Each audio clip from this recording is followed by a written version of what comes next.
আসসালামু আলাইকুম। এসএসসি বা এইচএসসি রেজাল্ট আমরা কিভাবে দেখব? তার ৩ টি নিয়ম আছে।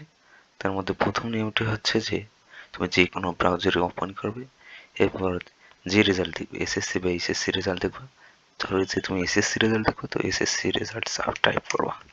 এখানে আমার টাইপ করা ছিল তুমি এখানে ক্লিক করে দিবা অ্যান্ড জাস্ট প্রথমে যে ওয়েবসাইটটা আসছে তুমি তার উপর ক্লিক করবা অ্যান্ড এরপর তোমার বোর্ডের নাম সিলেক্ট করবা। যেমন আমি দিনাজপুর বোর্ড সিলেক্ট করলাম। এরপর এখানে দিবা নেম অফ এক্সামিনেশন, এসএসসি দিলাম আমি। অ্যান্ড এখানে তুমি সিলেক্ট যে সালে দিচ্ছ যদি 26 24 আমি 24 দিয়েছি আর আমি 24 দিলাম।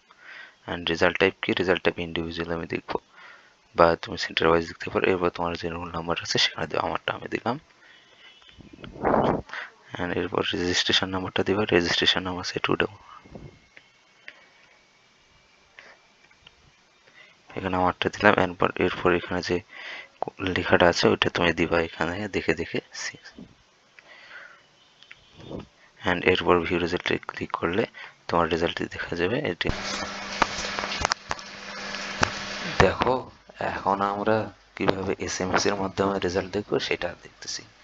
তো এসএমএস এর মাধ্যমে রেজাল্ট দেখার ক্ষেত্রে তোমাকে যে জিনিসটা করতে হবে, এখানে তুমি যে রেজাল্ট দেখবে এসএসসি বা এইচএসসি, ধরো তুমি এসএসসি রেজাল্ট দেখবে তো প্রথমে এসএসসি টাইপ করবা, দেন স্পেস দিয়ে তুমি যে বোর্ডে শিক্ষার্থী তুমি সেই বোর্ডের প্রথম ৩ অক্ষর দেওয়া। যদি দিনাজপুর হতো DIN দিলা, এরপর আবার স্পেস দিবে। এরপর তোমার রোল নাম্বারটা দিবা, যেমন আমি এখানে দিচ্ছি ৫২ এরপর এসএস দিয়ে তোমার শুধু সালটা দিবে, তুমি যে সালে পরীক্ষা দিয়েছো সেই সালটা দিবা। ২০২৬ সালে পরীক্ষা দিয়েছো ২৬ সাল। এরপর এই মেসেজটা তুমি 16322 নাম্বারে সেন্ড করে দেবে। কোন নাম্বারে সেন্ড করে দিবা? 16322, বুঝছো? 16322 নাম্বারে সেন্ড করে দেবে, এই যে 16322 নাম্বারে।